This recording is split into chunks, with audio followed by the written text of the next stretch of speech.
हम ममता झा समस्त मिथिलावासी के गोर लागे छी। ब्राह्मण के गीत गाबऽ जा रहल छी। जय गीतक रचना आदरणीय अशोक मिश्र भाईजी केने छथिन। जय मिथिला, जय मैथिली, जय माँ जानकी। ब्राह्मण बाबू यौ अहाँ के महिमा आगामा पार। ब्राह्मण बाबू यौ अहाँ के महिमा आगामा पार। सुनियौ ब्राह्मण यौ करै छी हम करुणा पुकार। सुनियौ ब्राह्मण यौ करै छी हम करुणा पुकार।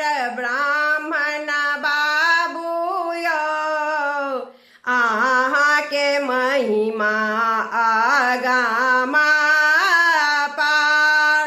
अपना ही गाम में हम पीड़िया बनाएब।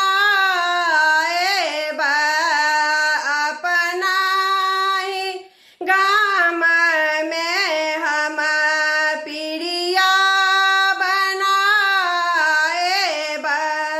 पियर जनौआ धोती से पहिराएब। पियर जनौआ धोती से पहिराएब। ब्राह्मण बाबू यौ पूजब हम सब परिवार। ब्राह्मण बाबू यौ पूजब हम सब परिवार। ब्राह्मण बाबू यौ अहाँ का महिमा आगामा पार। कानैल गुलाबक फूल सँ माला हम गाथब। कानैल गुलाबक फूल सँ माला हम गाथब। धूप दीप पान मधुर संग आरती सजाएब। धूप दीप पान मधुर संग आरती सजाएब। ब्राह्मण बाबू यौ अहाँ के महिमा आगामा पार। ब्राह्मण बाबू यौ अहाँ के महिमा आगामा पार। ब्राह्मण बाबू यौ आशीष देबै हमरो हजार। ब्राह्मण बाबू यौ आशीष देबै हमरो हजार। घोरबा चढ़ल ब्राह्मण तुरंत ही आबियौ ने।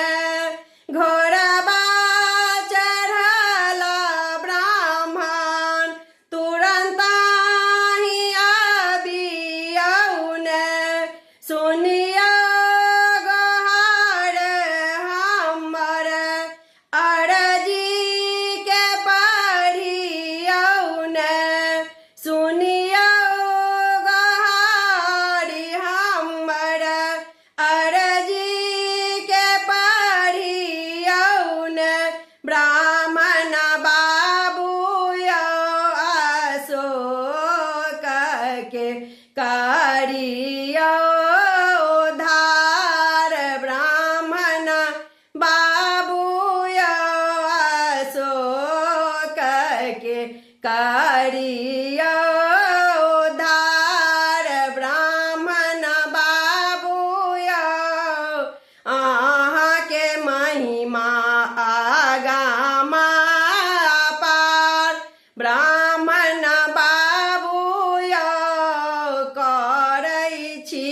हम करुणा पुकार। धन्यवाद।